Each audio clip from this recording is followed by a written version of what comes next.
본 방송에서 제공하는 투자 정보는 투자 판단에 대한 조언입니다. 방송에서 제공하는 주식의 가치, 가격 상승 및 하락에 대해서는 방송사에서 보장하지 않습니다. 시청자 여러분 안녕하십니까. 깊이 있는 인사이트로 여러분들의 투자를 잘 이끌겠습니다. 저는 강관호입니다.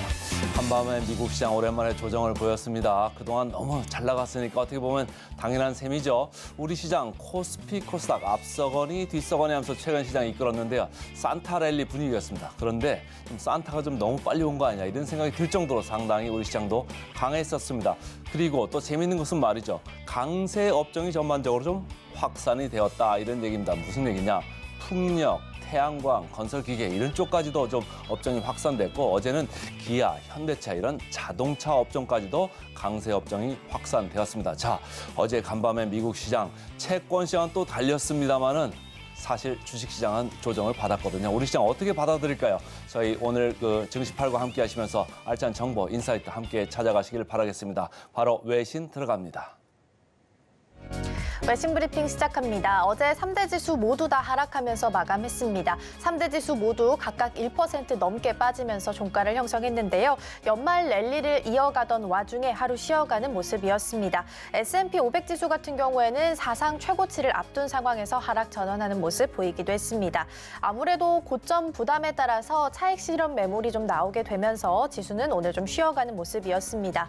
앞서서 설명해 주셨다시피 10년물 국채 금리는 3.86%였습니다. 더 지난 7월 이후 최저치를 기록했음에도 불구하고 시장은 오히려 경기 둔화라는 부분으로 해석을 하게 되면서 시장의 악재로 작용하는 모습이었습니다. 경제 지표도 하나 보고 가도록 하겠습니다. 일단 12월 컨퍼런스 보드에서 발표한 소비자 신뢰 지수입니다. 110.7로 집계가 됐습니다. 예상치랑 그리고 전월 대비해서 큰 폭으로 상승하는 모습을 보였습니다. 5개월 내 최고 수준을 기록했다라고 볼 수 있겠는데요. 소비자 신뢰 지수가 올랐다라는 것은 소비자가 바라보는 경기 전망이 조금씩 나아졌다라고 판단하고 있는 겁니다.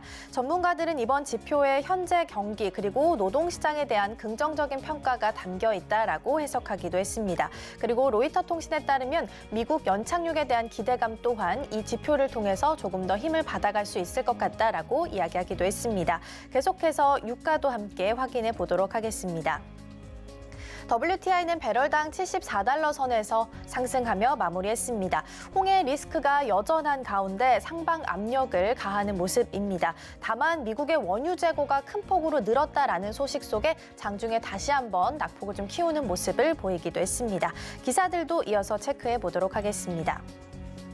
첫 번째 기사부터 보실 거고요. 13 Chinese entities add to the unverified list for removed라는 기사입니다. 미국 정부가 중국의 13개 entities, 기업들에 대해서 잠정적 수출 통제 명단에 추가했다라는 기사입니다. 현지 시간으로 19일 미국 정부는 중국의 반도체 장비 기업 PNC 시스템, 전자제품 부품 회사인 생보시에퉁 플래서스 등 기술 기업을 포함해서 예비 블랙리스트에 올렸습니다. 일단 앞에 잠정이라는 단어가 붙기는 했습니다. 블랙리스트인 수출 통제 명단에 올리기 직전인 단계다라고 보시면 될 것 같고요. 그래서 여기에 실제로 포함이 된다면 미국 기업이 중국 기업에 수출할 때는 국가 안보에 위협이 되는 기술이나 물품이 오가는 것은 아닌지 추가 실사나 면허 발급이 추가로 따로 이루어져야 한다라는 점이 차이점입니다. 즉 조금 더 복잡한 단계를 거쳐야 한다라는 뜻인데요. 명단에서 빠지기 위해서는 해당 기업들에 대해서 미국이 직접 현장 조사를 실시해야 합니다. 이는 그리고 중국 정부의 허가가 필요한 부분이고요. 만약 중국이 허가하지 않아서 조사가 이루어지지 않게 된다면 13개 기업은 60일 뒤에 이 수출 통제 블랙리스트에 포함이 될 예정입니다. 최근 이슈를 지금까지 자리에서 정리를 좀 해보자면 지난 8월에는 미국은 화웨이가 7나노미터 반도체가 들어간 스마트폰을 출시하게 되면서 예민한 반응을 보였습니다.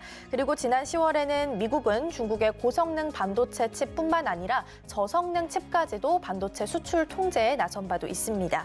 그리고 최근에는 러몬도 미국 상무장관이 인터뷰를 통해서 화웨이 내상을 언급하면서 앞으로도 중국에 대해서는 강력한 조치를 취하겠다라고 이야기했습니다. 이어서 이번 조치에 대해서는 당연히 중국 정부는 반발하고 나섰습니다. 중국과 미국이 이번 문제에 대해서는 또 어떻게 매듭을 짓게 될지 지켜보셔야겠습니다. 있습니다. 계속해서 두 번째 기사 함께 보도록 하겠습니다. Trump speaks following his removal from Colorado ballot이란 기사고요. 일단 트럼프 대선과 관련된 기사를 준비를 했습니다. 미국 콜로라도 법원이 트럼프 전 대통령의 대선 출마에 있어서 제동을 걸었다라는 기사입니다. 도널드 트럼프 전 대통령에 대해서 내년에 대선에 출마할 자격이 없다, 즉 무자격 판결을 내리면서 콜로라도주에서 처음으로 나오게 되었습니다. 다시 말해서 공화당 대선 경선 투표 용지에 제외할 것을 주 정부에 명령을 한 건데요. 이는 지난달 콜로라도 덴버 법원의 판사가 트럼프 전 대통령에 대해서 대선 출마 자격을 인정한 것을 뒤집은 판결이다라고 볼 수 있겠습니다. 특히 미국 여러 지역에서 제기된 같은 내용의 소송에 대해서도 처음으로 인정을 한 것이기 때문에 트럼프 전 대통령의 자격을 처음으로 부정했다라고 보시면 되겠습니다. 주 대법관들은 2021년 1월 6일 의회 난입 사태 당일과 또 그 이전에 트럼프 전 대통령이 보였던 행동이 내란에 가담한 것으로 인정이 된다라고 이야기했는데요. 트럼프 전 대통령은 2020년 대선 당시에 콜로라도주에서 13%포인트 차로 패배한 바가 있습니다. 외신들은 이 콜로라도주가 민주당 성향이 강한 곳이기 때문에 내년 대선 승리에 있어서 꼭 필요한 부분은 아니겠지만 이번 판결이 다른 지역의 소송에 있어서도 미칠 영향을 고려를 한다면 상당히 위협적일 수 있다라고 이야기하기도 했습니다. 다만 콜로라도주 대법원은 트럼프 전 대통령이 항소할 수 있도록 이번 결정의 효력을 내년 1월 4일까지 유예하기로 했습니다. 이에 트럼프 측은 이번 첫 패소 판결에 대해서 즉각 항소하겠다라고 입장을 밝혔고요. 대선 여론조사에서 일단 트럼프 전 대통령이 바이든 대통령을 앞서 나가고 있는 상황에서 악재로 작용하는 것은 아닌지 지켜보셔야 될 것 같습니다. 계속해서 섹터별 움직임 함께 보도록 하겠습니다.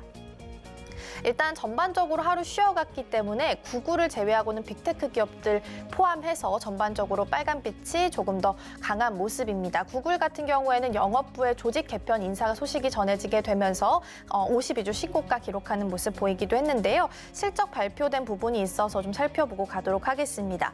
글로벌 경기 풍향계라고 불리는 이 페덱스가 어제 장 마감한 이후에 발표를 했습니다. 매출과 EPS가 좋지 않았고요.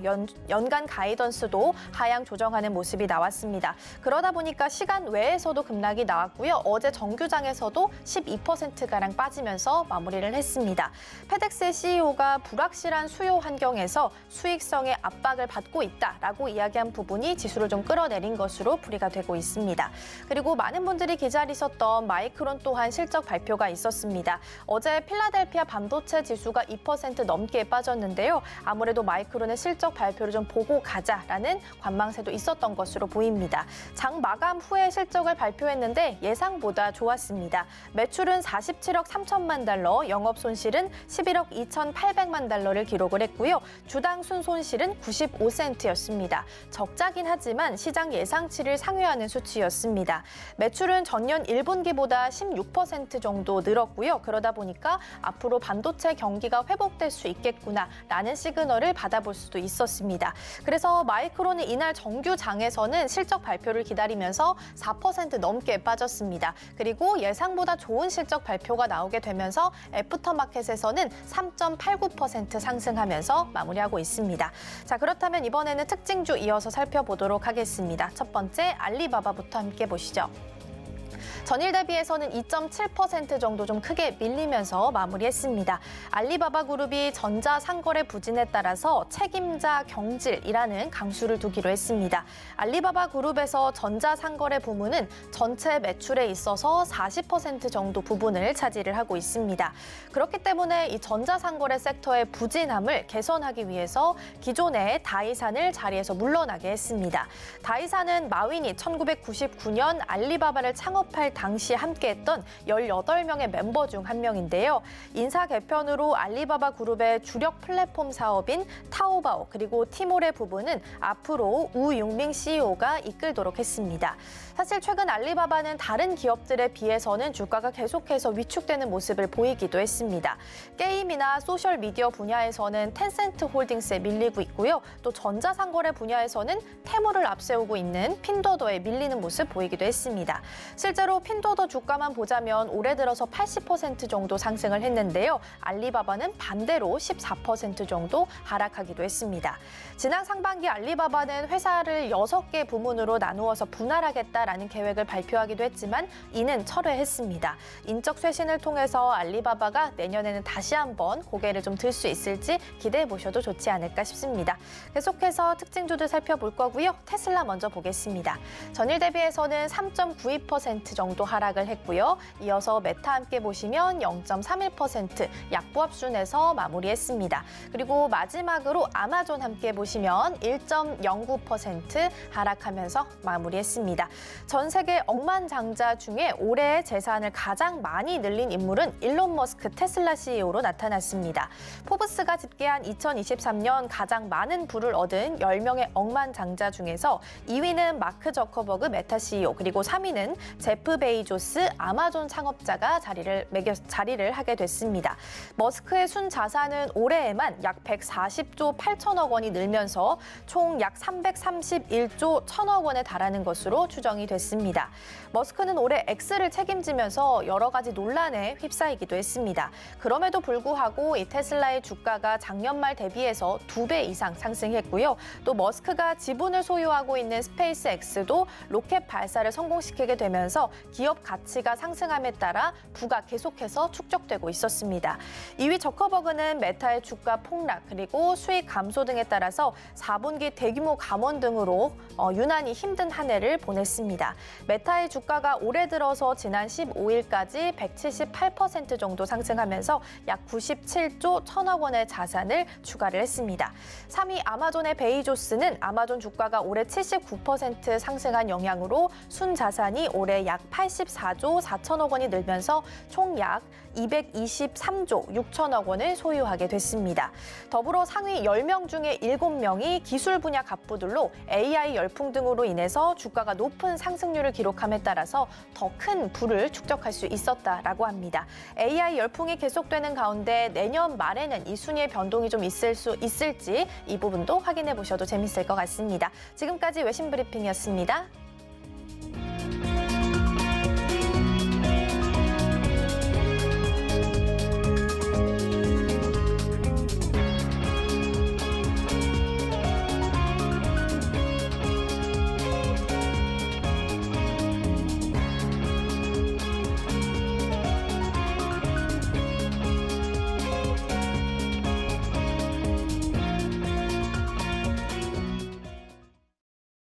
네, 서울경제TV 증시8 조간 브리핑 시간입니다. 서울경제 신문에서 발행한 이슈 전해드리는데요. 첫 번째 소식부터 하나하나 짚어보겠습니다. 화면 살펴보시죠.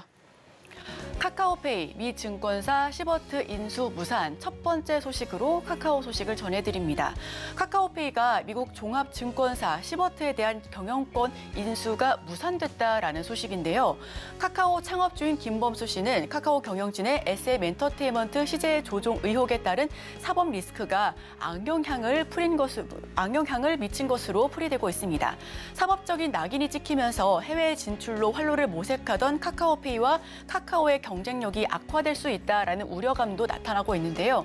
카카오페이는 지난 4월 시버트의 지분 51%를 두 차례에 걸쳐 약 1,039억 원에 취득하는 계약을 이미 체결했습니다. 5월에 지분 19.9%를 취득하는 1차 거래를 마쳤고 나머지 지분 인수는 내년 중에 2차 거래를 통해 이루어질 예정이었었는데요. 그러나 시버트는 카카오그룹 경영진이 주가 조작 혐의로 수사를 받게 되자 지난달 카카오의 2차 거래를 종결하기 어려운 중대한 부정적인 영향이 발생했다라고 판단하고 있었습니다. 시버트는 미국 증권거래위원회에 제출한 공시 자료에서 중대한 부정적 영향의 의미에 대해 한국 당국이 카카오페이와 모기업 카카오에 대해 조치를 하는 상황이다라고 설명을 하고 있습니다. 최근 카카오그룹 경영진에 대한 사법 리스크 때문에 미국 금융당국의 대주주 적격성 심사 문턱을 넘지 못할 것이다라고 판단을 하고 있는 것으로 해석이 되고 있고요. 김 센터장을 비롯해 경영진은 2월 SM엔터 인수 과정에서 경쟁사를 방해하기 위해 SM엔터 주가를 조작했다라는 혐의로 경찰의 수사를 받고 있습니다. 또 금융당국은 카카오 모빌리티의 분식 회계 의혹 역시도 들여다보고 있기 때문에 리스크가 점점 커져가고 있고요. 엎친 데 덮친 동문격으로 윤석열 대통령까지 최근 카카오택시의 독과점 지위에 대해 아주 부도덕하다고 날선 비판으로 일관했습니다. 카카오페이 측은 앞으로도 이사회 멤버를 좀 지속적으로 협력 기회를 모색하고 양사의 비즈니스 성장을 이룰 수 있도록 노력할 것이다라고 의견을 내비쳤는데요. 다만 당분간 경영권 인수를 재추진하는 것을 비롯해 적극적인 협력은 좀 현실적으로 실행하기 어렵다라고 하는 분석이 지배적입니다. 자, 기사 요약합니다. 15트 요청으로 2차 거래가 중단됐고요. 기존 해외 사업에도 악영향을 미칠 것으로 우려감이 커져가고 있습니다. 이사회 멤버를 또 재구성하면서 협력 기회를 모색하고 있지만 그 부분 역시 녹록지 않기 때문에 해당 역시 내용을 다시 한번 꼼꼼히 지켜봐야 될 부분입니다. 자, 그럼 다음 소식으로 넘어갑니다. 글로벌 해운 빅3, 빅7, 흥해 운송 중단, 일주일 새 운입 11% 급등. 네, 두 번째 소식으로 전해드립니다. 예멘 후티 반군이 아시아와 유럽을 잇는 홍해에서 민간 상선에 대한 공격을 이어가면서 글로벌 해운사들의 홍해 운송이 잇따라 중단되고 있습니다. 글로벌 물류 대란 우려가 고조되고 있는데요. 세계 4위이자 중국 최대 해운사인 코스코를 비롯해 67위 업체까지 홍해 지역의 서비스를 잇따라 중지하겠다라고 밝히고 있습니다. 컨테이너 운임과 보험료 증가, 운송 지연에 따른 물류 차질 등의 영향으로 글로벌 공급망의 위기가 우려되고 있고요. 안정세를 보이던 국제 유가까지 상승하면서 세계 경제의 복병으로 다시 한번 부상하고 있습니다. 수에즈 운하의 입구에 위치한 홍해는 아시아와 유럽 간 최단 운송 경로를 형성하는데 11월 중순부터 후티 반군의 이스라엘 관련 선박에 대한 드론 공격이 급증하면서 홍해를 이동하는 선박들은 산적을 중단하거나 희망봉 주변으로 우회를 하고 있는 부분인데요. 이 같은 상황에서 미국은 동맹국들과 함께 홍해에 다국적 함대를 꾸리겠다라고 밝혔습니다. 후티 반군에 대한 군사 공격에 나서겠다라는 의지를 밝히고 무장 세력을 공격해 상선을 표적으로 삼는 후티 반군의 능력을 무력화하겠다라는 계획을 진행시키고 있는데 이런 가운데 국제유가는 요동치고 있습니다. 대형 석유 기업들이 홍해를 통한 선적을 중단하겠다라고 발표한 이후에 국제유가는 상승 추이를 보여주고 있고요. WTI 국제유가는 전일 대비해서 1.34%, 브렌트유는 1.64% 오르면서 2주 만에 최고가를 기록했습니다. 자, 그렇다면 저희는 정유주와 항공주의 주가 움직임 역시 지속적으로 관찰해볼 필요가 있어 보입니다. 자, 그럼 다음 소식으로 넘어갑니다. 네, 홍해 마비의 해운주 역시 계속해서 반등하고 있습니다. HMM도 20% 넘게 치솟으면서 그 전날에 이어서 추가 상승을 보여주고 있는데요. 종합물류 역시 한익스프레스가 25%, CJ 대한통운이 7%, 한진이 5% 넘는 상승분을 보여주면서 종가 형성했습니다. 선광 역시도 3.53% 상승했고요. 자, 해운주도 큰 폭의 상승률을 기록했습니다. HMM은 19.91%, 약 20%가량 올랐고 흥하해운이 7.97%, KSS 해운도 6.18% 상승하면서 전반적으로 해운주가 강했었습니다. 자, 다음 소식입니다. 저 출연자 옷 뭐야? AI가 바로 찾아준다. 네, 우리가 TV 보면서 저 연예인 입고 있는 옷, 신고 있는 구두 도대체 어떤 브랜드인가 궁금하셨던 적 많으실 것 같습니다. 이제는 바로바로 찾아서 구매까지 할 수 있도록 이렇게 준비를 해놨다라고 하는데요. SK 브로드밴드가 IPTV에서 드라마나 예능 프로그램을 시청하다가 출연자가 입은 옷을 바로 찾아서 구매할 수 있는 서비스를 도입했다라는 소식을 전했습니다. 인공지능을 접목해서 시청자 취향에 맞는 콘텐츠 주제별 상품을 추천해주는 기능도 앞으로 제공할 것이다라고 밝혔는데 인기 드라마와 예능 프로그램 출연자의 옷과 액세서리 정보를 AI가 바로 확인하고 구매까지 연결해주는 프로그램입니다. AI가 영상을 분석해서 인물과 장소, 소품, 배경, 상황 등을 추출하고 또 데이터베이스를 구축함으로써 시청자가 궁금해하는 콘텐츠 속 정보를 제공하겠다라는 입장인데요. 해당 서비스와 기능은 이날부터 일부 셋톱박스 기종에 적용이 됐고 내년에 전체 기종으로 확대하겠다라는 의견을 밝혔습니다. SK 브로드밴드는 가족 중심의 IPTV 서비스를 AI 기반의 개인 서비스로 탈바꿈시키기 위해 자동 개인 식별 기능을 추가하겠다라는 의견 역시도 밝힌 만큼 앞으로 시청자분들께서 TV 보는 맛이 더욱더 증가할 것으로 보여지고 있습니다. 네, 다음 소식으로 전해드립니다. 금리 인하에 대한 기대감으로 바이오 소식이 앞으로 계속해서 또 인기 업종으로 말씀드릴 예정인데 K신약 뭉쳤다, 카나브, K캡 공동 판매, 이번에 제약바이오 소식으로 다음 소식 전해드립니다. K바이오 대표 신약 처음으로 뭉쳤다고 합니다. 보령과 HK이노엔, 카나브와 K캡을 공동 판매한다라는 소식인데요. K제약 그리고 바이오 대표 신약사들이 뭉쳤습니다. 보령의 고혈압 치료제 카나브와 바이오와 HK 이노엔의 위식도 역류 질환 치료제인 K캡이 앞으로 공동 판매된다라는 소식인데 양사의 신약 모두 연간 1,000억 원 이상의 처방 실적을 달성하는 블록버스터 의약품이자 국내 제약 바이오 업계에서 자체 개발한 신약을 공동으로 판매하는 것은 이번이 처음이다라는 소식입니다. 양사는 신약에 검증된 제품력을 바탕으로 처방 확대에 전사적인 역량을 동원할 것이다라는 부분을 밝혔고요. 업계에서는 이번 계약으로 양사 모두가 윈윈하면서 시너지가 발생할 수 있을 것으로 내다보고 있습니다. 이번 계약의 성공으로 앞으로 유사 사례가 더 나올지 역시도 주목할 만한 부분으로 파악되고 있고요. 장두현 보령 대표는 양사와 두 제품의 협력 사례가 신약 발전사의 성공적인 모델로 정착되길 바란다라고 밝혔고 곽다론 HK 이노엔 대표는 양사 모두 블록버스터 신약을 성공적으로 시장에 안착시킨 경험을 가지고 있는 만큼 시너지를 극대화해 각각 시장 1위 지위를 공고히 할 것이다라는 의견 역시도 덧붙여서 전했습니다. 자, 그럼 다음 소식으로 전해드립니다. 국민연금 천조 시대 활짝, 수익 100조 사상 최대. 네, 국민연금 소식 전해드립니다. 국민 노후 자금인 국민연금 기금 규모가 1,000조 원을 다시 넘어서서 이달 들어 안정적으로 기금 1,000조 원 시대가 열린 것으로 확인되고 있습니다. 1988년 설립된 국민연금은 올해 들어 주식과 채권 투자 수익률이 가파르게 개선되면서 35년 만에 한 해 100조에 이르는 사상 최대 수익을 올릴 것으로 기대되고 있는데요. 투자 수익률도 9월까지 공개된 8.66%보다 2%포인트가량 뛰어 이달 현재 10%를 훌쩍 넘어선 것으로 알려지고 있습니다.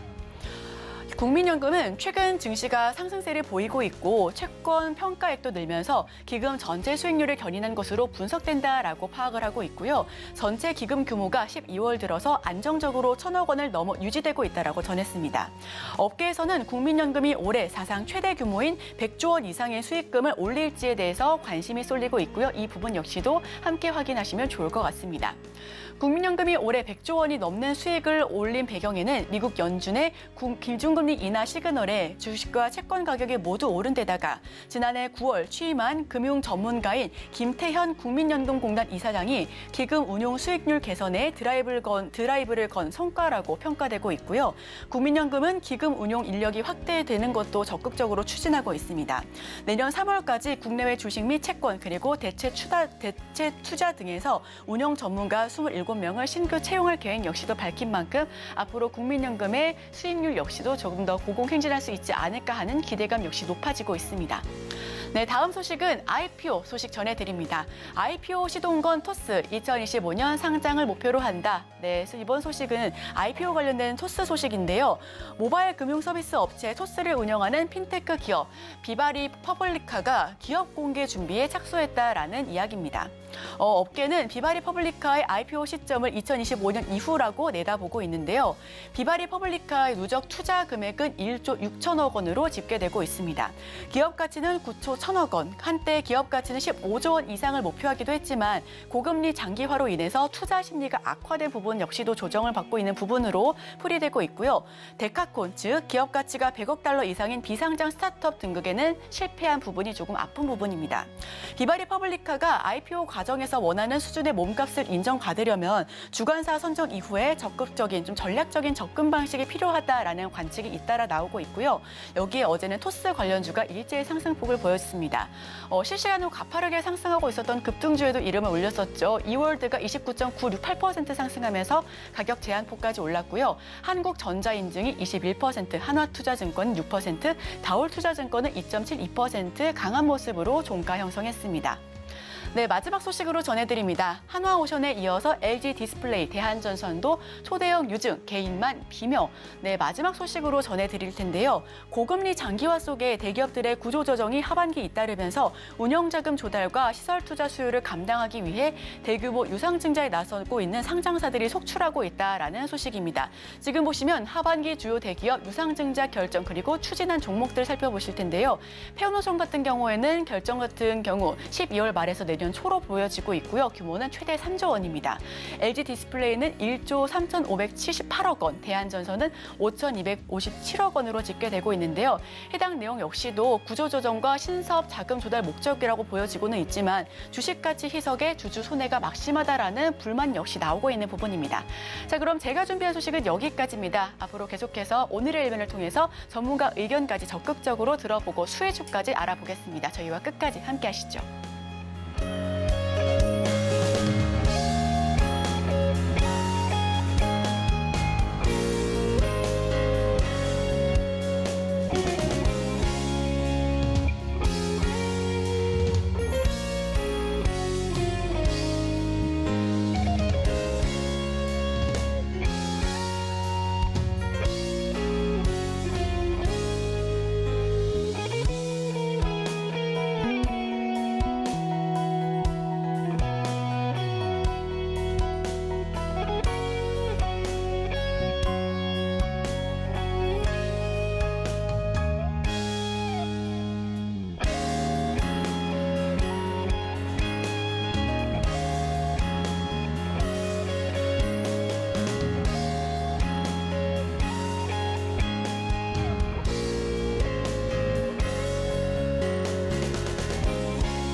네, 개인 투자자가 아닌 전문가는 장 시작 전 뉴스를 볼 때 어떤 부분에 초점을 맞출까요? 오늘의 일면 헤드라인입니다. 러시아 공장 14만 원에 파는데 괜찮다. 현대차 상승 외 헤드라인 풀어주실 분이죠. 헤르메스 스타 김시은 팀장 함께합니다. 어서 오세요. 네, 안녕하세요. 정말 14만 원에 팔까요? 헤드라인 풀어주시죠. 네, 정말 뉴스를 보면서 놀랐는데 14만 원에 팔더라고요. 관련했을 때 어제 이 뉴스가 좀 장중에 도배가 되면서 현대차와 기아를 비롯한 자동차 섹터에서 강하게 좀 불을 뿜었습니다. 관련했을 때 우리 증시가 추가적으로 더 상승을 하기 위해선 반도체 섹터뿐만 아니라 자동차, 아무래도 전차 군단이 좀 이끌어줄 필요가 있지 않을까. 그 과정에 자동차 섹터가 다시 한번 불을 뿜는 과정이 확인이 되었기 때문에 지금은 자동차 섹터에 대해서 다시 한번 점검해보는 역할을 할 필요가 있지 않을까라고 보여지고 있습니다. 우선 내용은 이렇습니다. 러시아 공장 매각을 확정을 지었는데 공장 매각가는 1만 루블, 그러니까 하나로 치면 14만 원. 사실 뭐 우리 지갑에도 있는 돈이라고 볼 수가 있는데 그 부분에 있어서 현대차와 기아는 손실이 좀 굉장히 클 겁니다. 그럼에도 불구하고 현대차가 오히려 이 주가가 상승을 한 이유가 불확실성이 해소가 되었다라는 측면인데 한때 러시아에서 현대차의 기아 브랜드 이미지가 굉장히 높았어요. 브랜드 점유율 1등을 차지한 적도 있고 전쟁 이전에는 2위와 3위를 차지할 정도로 굉장히 많이 사랑을 받는 브랜드였습니다. 하지만 뭐 전쟁 이후에 좀 관련했을 때 굉장히 큰 제재로 인해서 가동이 중단이 되었다. 22년 3월부터 가동이 중단되었다라고 보시면 좋을 것 같은데 공장에 들어가는 시설 운영비라든지 관련 비용 같은 경우는 계속해서 들어가는데 판매는 하지 못하는 상황. 그런 경우에 지금 러시아 공장이 거의 계륵 같은 존재였죠. 사실 뭐 수익은 없고 손실은 큰 상황이다 돈만 보니까 계속 들어가고. 네, 관련했을 때 러시아 공장을 좀 떨쳐버렸다라는 측면에서 긍정적인 입장을 보였다라고 보시면 좋을 것 같습니다. 실제로 지금 판매 데이터라든지 수치를 봤을 때 22년부터 갑자기 급감하는 모습들을 보여줬고요. 물론 2년 뒤에 다시 사올 수 있는 바이백 조건이 있긴 하지만 이 같은 상황도 사실 뭐 전쟁이 그때까지 지속이 된다면 좀 어려울 수도 있다라는 전망이 나오고 있긴 하지만 관련했을 때 그래도 지금 현대차, 기아 가장 좋은 장점 중 하나가 실적이 굉장히 잘 나옵니다. 실적이 진짜 잘 나와서 영업이 계속해서 오르고 있는 와중에 좀 안 좋았던 혹을 하나 떼었기 망정이지 좀 실적 안 좋은데 러시아 공장 14만 원에 팔았다라는 소식 나왔으면 오히려 주가는 좀 굉장히 큰 곤두박질을 쳤을 거예요. 하지만 실적 잘 나왔으니까 그래 이 정도는 감당을 할 수 있어라는 측면에서 지금 현대차, 기아가 주가가 반응을 하는 것으로 보여지고 있습니다. 네, 러우 전쟁 장기화로 인해서 현대차 역시도 러시아에서 좀 발을 빼는 분위기인데요. 그럼에도 불구하고 오히려 투자자분들께서는 리스크가 해소됐다라고 생각을 하고 계신 것 같습니다. 자, 그렇다면 여기서 투자 포인트는 좀 어떻게 잡아봐야 될까요? 관련했을 때 지금 현대차와 기아 가지고 있던 불확실성이 하나가 해소가 되었는데 실제로 보면 자동차 섹터에서 가지고 있던 불확실성이 계속해서 해소가 되어가는 모습 나와주고 있습니다. 그동안 큰 리스크였던 파업 이슈도 지난 하반기 때 좀 해소가 된 부분이 있고 거기다가 더해서 현대차, 기아 실적 굉장히 좋고 잘 나오는데 주가가 계속해서 지지부진했던 가장 큰 요인 중 하나가 과연 현대차, 기아가 내년에도 이와 같은 실적을 낼 것인지가 가장 중요했는데 좀 이런 부분에 대한 점은 해소가 되지 않을까. 실제로 제가 항상 자동차 섹터를 굉장히 많이 가지고 왔어요. 자동차 섹터 지난 4분기부터 피크아웃에 대한 우려가 있음에도 불구하고 판매량 보면 굉장히 견조하다, 실적 잘 나올 것이다 라고 이야기를 했는데 실제로 현대차, 기아 작년 4분기보다 1분기 실적 굉장히 잘 나왔고 영업이익률도 올랐습니다. 1분기보다 2분기 실적 더 잘 나왔고 2분기 실적보다 3분기 실적 잘 나왔는데 물론 영업이익에 대한 측면에서 봤을 때 영업이익 측면은 조금 감소하긴 했지만 그럼에도 불구하고 시장에 대한 예상치보다 상회를 했다는 점을 보면 그럼에도 불구하고 경기 둔화에 대한 우려에도 불구하고 좀 판매량 자체는 굉장히 견조하게 나왔다. 물론 시장 레거시 기업들 자체가 주가가 지지부진했어요. 좀 지지부진한 부분이 있었지만 그럼에도 불구하고 실적은 굉장히 잘 나왔다. 그 점에 있어서 또 불확실성을 하나 해소를 한 점이 금리 인하에 대한 시기를 계속해서 이야기를 한다는 점. 시장에서는 금리 인하에 대한 시점을 3월부터 5월까지 굉장히 다양하게 이야기를 하고 있긴 하지만 가장 중요한 포인트는 금리 인상기에서 인하기로 넘어갔다는 겁니다. 자동차라는 제품 자체가 단가가 굉장히 높기 때문에 내가 이 자동차를 살게요 하면서 그 돈을 모두 현금 박치기로 사시는 분들 흔치 않아요. 그로 인해서 금리가 어느 정도 수준인지가 가장 중요했는데 금리가 인하를 하게 되면 기준금리도 인하를 하게 될 거고 그러면 할부금리도 인하를 하게 될 겁니다.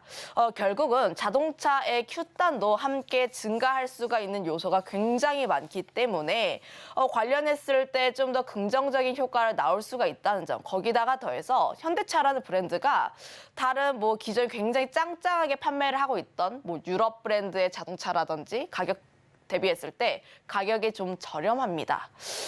경기 둔화 우려, 경기 침체까지는 안 가더라도 경기 둔화에 대한 우려가 나오고 있음에도 불구하고 P단이 조금 저렴한 현대차, 기아 같은 경우는 그럼에도 불구하고 판매량 같은 경우는 좀 더 견조할 것으로 보여지고 있고요. 실제로 내년 1분기 수출 경기 했을 때 자동차와 반도체가 수출을 이끌 것이다라는 전망이 굉장히 많이 나오고 있습니다. 전기차 시장 같은 경우야 지금 성장세가 우리의 기대치보다 약간 하회하긴 하지만 내연기관이라든지 하이브리드 쪽에서의 판매량이 굉장히 잘 나오고 있던 현대차 같은 경우는 실적을 좀 견인할 것으로 보여지고 있고 현대차, 기아가 올해 미국에서 역대 최대 판매량을 기록을 했습니다. 관련했을 때 판매량 같은 경우가 하이브리드 쪽에서 진행을 잘 하고 있고 저는 유의미하게 보고 있는 게 현대차와 기아라는 브랜드 이미지 자체가 굉장히 높게 올라왔다라고 보여지고 있거든요. 그러면 전기차 시대로 전환을 했을 때도 현대차, 기아 같은 경우에는 조금 더 선방을 할 가능성이 있겠다.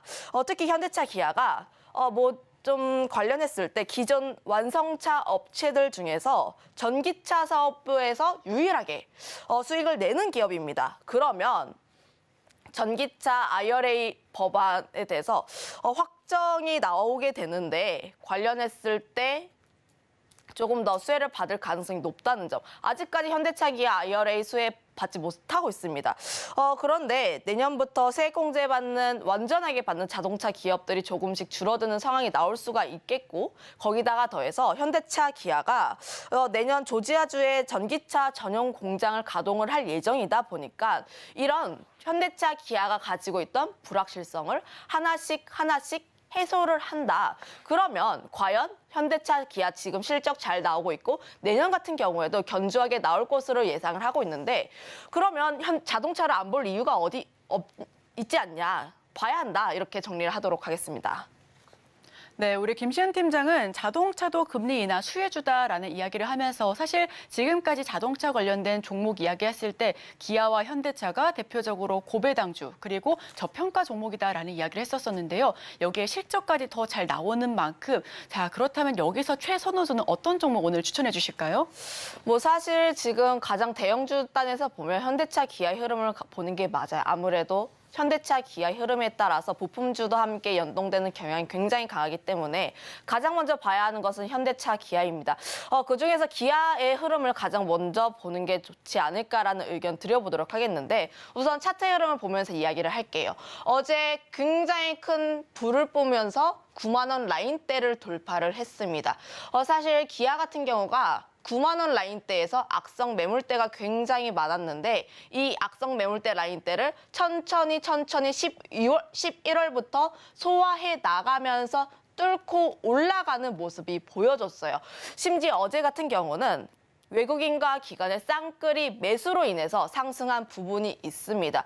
특히 현대차, 기아 같은 경우는 배당에 대한 성향도 굉장히 높은데, 관련했을 때 배당에 대한 부분을 노리는 패시브 자금에 대한 유입도 좀 더 추가적으로 들어올 가능성이 높기 때문에 기아 같은 경우는 추가적으로 움직일 가능성이 높다라고 보여지고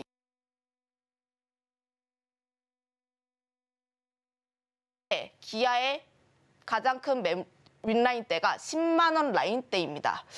물론 기아 같은 경우가 천천히 올라왔다고는 해도 11월 이전에 잡았던 분들 같은 경우는 8만 원 이하에 잡으신 분들이 굉장히 많으실 거예요. 그러면 이분들이 10만 원 라인대를 돌파를 하지 못할 경우에는 단기적으로 일부 매물을 내놓을 가능성이 높습니다. 그로 인해서 기아가 10만 원 라인대를 어떻게 돌파를 하는지가 가장 중요하다라고 보여지고 있긴 한데, 단기적으로 조정을 받을 가능성은 있어도 추가적으로 우상향을 할 가능성이 굉장히 높다. 실적이라든지 판매량 베이스를 봤을 때 자동차 섹터는 추가적으로 움직일 가능성이 높다라고 보여지고 있고요.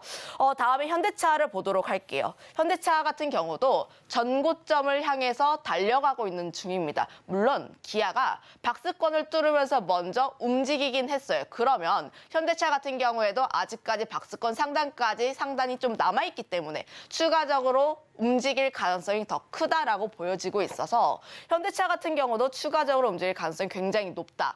물론 현대차 같은 경우도 마의 21만 원 라인대 구간이라고 하는 만큼 21만 원 라인대를 어떻게 뚫어주는지가 가장 중요하다라고 보여지고 있긴 한데, 그로 인해서 물론 저의 전제는 현대차, 기아가 추가적으로 움직일 가능성이 더 높다에 베팅이 되어 있습니다.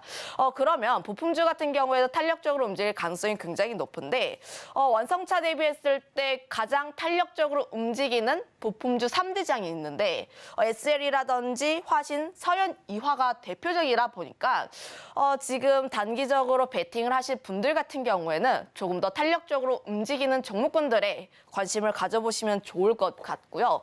그중에서 화신이라는 기업 굉장히 관심 있게 보고 있습니다.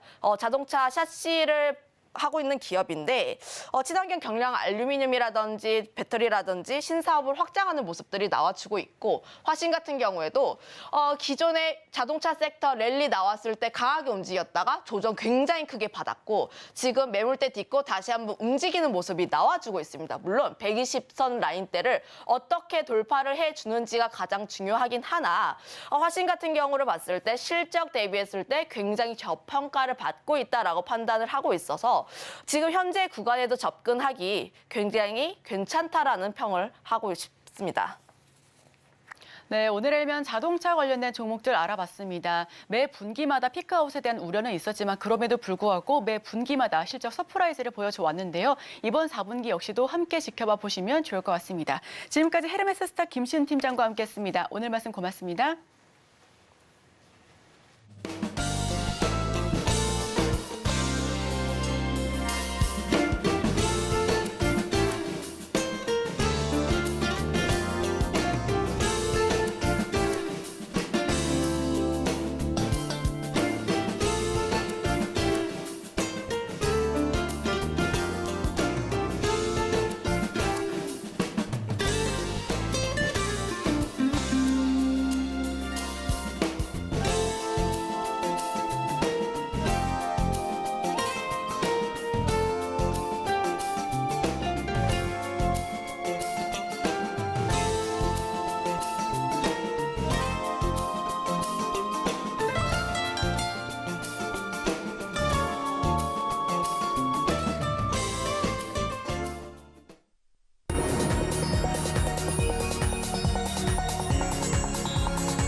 목요일 아침 8시 반입니다. 매일 아침 8시 반 저희 서울경제TV에서 센티멘탈 대 펀더멘탈 매일같이 두 종목 말씀드리고 있습니다. 오늘도 출발하겠습니다. 오늘은 센티멘탈로 CS 베어링 풍력업체 되겠습니다. 펀더멘탈로 서현 이화 이렇게 두 종목입니다.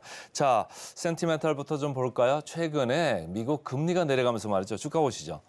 풍력주가 계속적으로 강세를 보이고 있습니다. 풍력주만 강세를 보이는 게 아니라 태양광주도 강세를 보인다. 제가 오프닝 멘트에서도 말씀드렸고 지난주에도 계속 CS 윈드도 말씀드렸고 또 SK 에너지 플랜트 이런 쪽으로도 계속 말씀을 드렸댔습니다. 그런데 이제는 CS 베어링까지 이렇게 얘기를 하는 이유는 최근에 시장의 강세가 여타 업종으로 계속 확산되고 있다. 제가 오프닝 멘트에서 이렇게 말씀을 드렸죠. 근데 CS 베어링이 그로스 모멘텀 그러니까 내년 24년도에 이익이 성장하는 것만 봐서는 한 500%가 넘게 성장하는 지금 그림이 그려지고 있습니다. 물론 밸류에이션이 싸지는 않습니다. 그런데 성장 모멘텀으로 봤을 때는 풍력 중에서 단연 1위입니다. 그래가지고 관심을 이제 많이 가지고 있는데요. 자, 차트를 보시면 빨간 줄로 이렇게 돼 있습니다만은 최근에 고개를 다시 들었습니다. 연초 대비해서 CS 베어링의 성적이 다른 그 신재생 이쪽보다 성적이 좋았댔죠. 근데 지금도 다시 좋아지려고 하는 이런 성향이 좀 강해지고 있다. 그 이유는 3분기 실적이 좀 이연된 부분이 내년 1, 2분기에 이렇게 반영이 된다고 합니다. 그리고 내년에 어쨌든 이익 성장 모멘텀이 상당히 강한 게 지금 주가에 그대로 나오고 있다. 이렇게 읽으시면 되겠습니다. DS 투자증권입니다. 달라진 위상으로 레벨업 할 거다 이런 얘기를 해요. 그래서 3분기에는 좀 적자 전환을 했습니다만 아무래도 이제 주문이 나올 게 지금 안 나오는 거예요. GE한테 얘들이 이제 그 매출을 의존하는 게 95%예요. 그래서 상당히 높게 의존을 하고 있기 때문에 이게 좀 안 좋게 보이는 이런 면이 있는데 그 GE가 전략 인프라 이슈가 좀 있었어요. 그래서 그것 때문에 주문이 좀 나올 게 안 나오게 됐었는데 그게 지금 밀렸습니다. 그런데 4분기부터는 다시 정상화된다 이렇게 보면 흑자 전환이 될 거다 이런 얘기고 제품 믹스 좋아집니다. 그런데 여기서 별표를 좀 여러분들이 기억을 하셔야 될 게 여기다 별표 한번 하시죠. 고객이 다변화됩니다. 금방 말씀드렸습니다.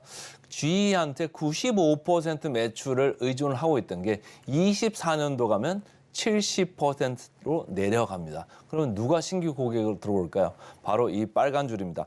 베스타스가 신규 고객으로 들어옵니다.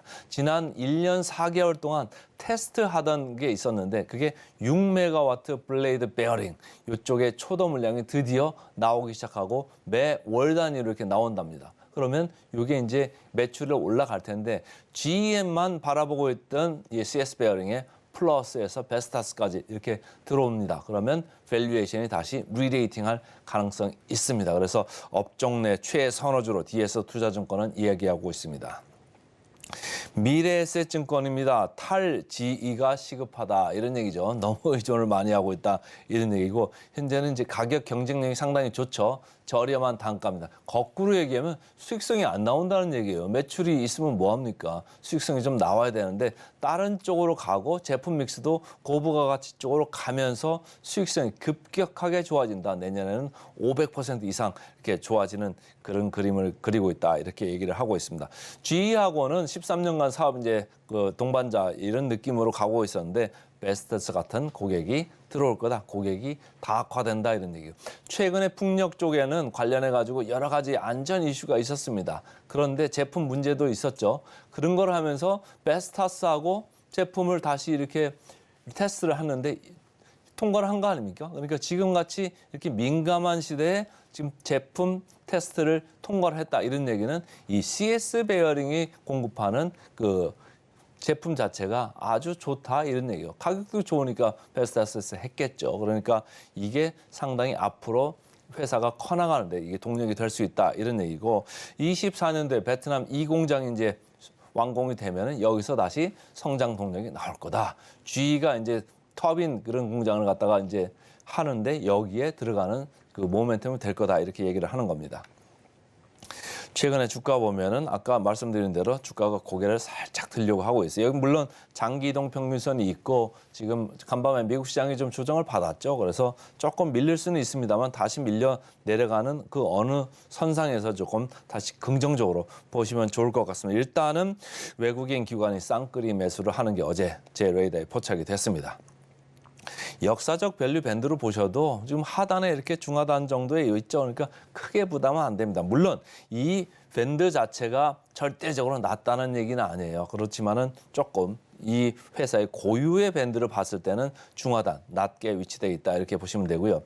포워드 PER로 봤을 때는 33배, 그러니까 이 신재생 쪽에서는 상당히 높은 편에 속합니다. 그런데 아까 제가 뭐라고 말씀드렸죠? 성장 모멘텀으로 봤을 때는 신재생 쪽에서 단연 1위다 이렇게 말씀드렸어요. 그러니까 저희가 PER이라는 것도 보지만 PEG라는 것도 봐요. G라는 거는 그로스, 얼마나 성장을 하느냐 이런 걸 따지는 건데 PEG로 봤을 때는 단연코 제일 싼 회사가 되겠습니다. 자, 목표 주가 보겠습니다. CS 베어링 22% 남았네요. 그래서 오늘은 최근에 분위기 좋아지고 있는 풍력 업체 중에서 CS 베어링 센티멘탈 주식으로 먼저 말씀드렸습니다. 펀더멘탈로 넘어가겠습니다. 펀더멘탈 아까 김시은 팀장이 와서 자동차 업종 많이 얘기하고 갔죠. 그래서 한결 가볍습니다. 자동차 업종 다시 고개를 들고 있습니다. 차트를 보시면 저 지난번에 기아를 말씀을 드렸어요. 기아가 전고점에서 계속 실패를 했었는데 그때 제가 뭐라고 그랬죠? 전고점을 이제는 뚫을 것 같습니다. 이렇게 뚫으면은 10만 원도 금방 뚫릴 것 같습니다라고 했는데 뭐 간밤에 미국 시장 조금 접었으니까 좀 접힐 수도 있겠죠. 그러나 저는 10만 원 선이 아니고 더 갈 수도 있다 이런 생각을 합니다. 여기 보시면 녹색의 점선으로 제가 표시를 했는데요. 이게 지금 기아입니다. 현대차하고 지금 벌어지고 있죠. 기아가 현대차하고 벌어지는 이유는 현대차보다 기아가 훨씬 아직도 싸기 때문입니다. 그런데 자 아까 화신 얘기하고 갔죠. 화신이 급하게 올랐고요. 성호 아이텍도 마찬가지고 서현이와도 그렇습니다. 근데 이 빨간 줄로 제가 서현이와를 표시해놨는데 단연 자동차 업종 중에서 제일 많이 갈 가능성이 있다라고 저는 오히려 서현이와를 먼저 말씀을 드리는 거예요. 그 이유는 이따가 나오겠습니다만은 이 업종 중에서 가장 싼 회사가 되겠습니다. 하나증권입니다. 24년부터 서현이와 다시 성장을 할 거다 이렇게 얘기를 하고 있고요.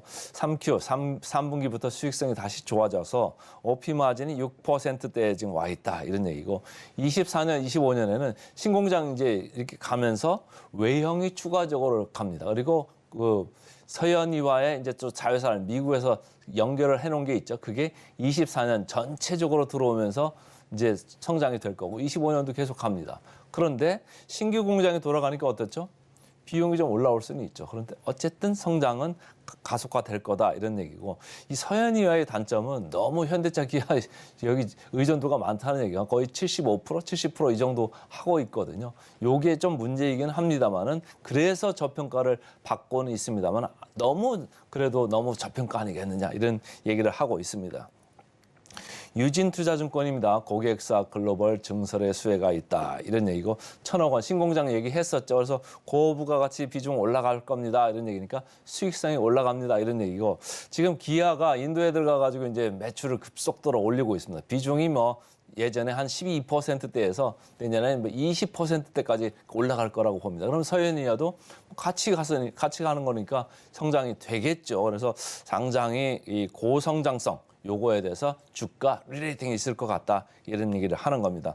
주가 보시죠. 크게 부담이 없습니다. 완전 바닥권에서 이제 한번 고개를 번쩍 들었다 이렇게 읽으시면 되고요. 자 역사적 밸류를 볼 때는 이렇게 높은 걸 어떻게 사? 이런 생각을 하실 수도 있습니다만 이거 보시죠. 포워드 PER입니다. 제일 밑에 있죠. 2.4배입니다. 제가 기아를 3.9배. 어제 주가 올라서 그나마 3.9배인데 제가 전 세계에서 가장 싼 주식입니다. 완성차 업체에서 가장 쌉니다. 이렇게 얘기했습니다만은 서현이와 더 쌉니다. 2.4배밖에 안 되면 그러니까 여러분들이 꼭 기억을 하시고요. 자 마지막으로 목표 주가 보겠습니다. 목표 주가 서현이와 제일 높네요. 52% 정도 보입니다. 그래서 오늘은 센티멘탈로 CS 베어링, 펀더멘탈로 서현이와 두 종목 말씀드렸습니다. 오늘의 핵심 뉴욕 세 줄입니다. 뉴욕 증시 차익 실현에 산타랠리를 잠시 멈추고 숨고르기에 들어갔습니다. 오늘의 일면 러시아 공장 14만 원에 파는데 괜찮다, 현대차 상승했는데요. 리스크를 없애면서 자동차 대표주 다시 한번 짚어봤습니다. 마지막으로 센티멘탈 대 펀더멘탈, 풍력주 강세가 지속되고 있고요. CS 베어링 수혜주로 꼽아봤습니다. 마지막으로 펀더멘탈은 고개 드는 자동차주 서현 이화까지 알아봤습니다. 저희는 바로 이어서 증시 9로 돌아오겠습니다. 개장 방송도 서울경제TV와 함께 하시죠.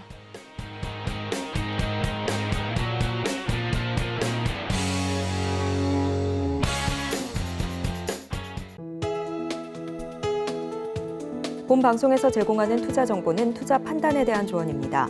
방송에서 제공하는 주식의 가치, 가격 상승 및 하락에 대해서는 방송사에서 보장하지 않습니다.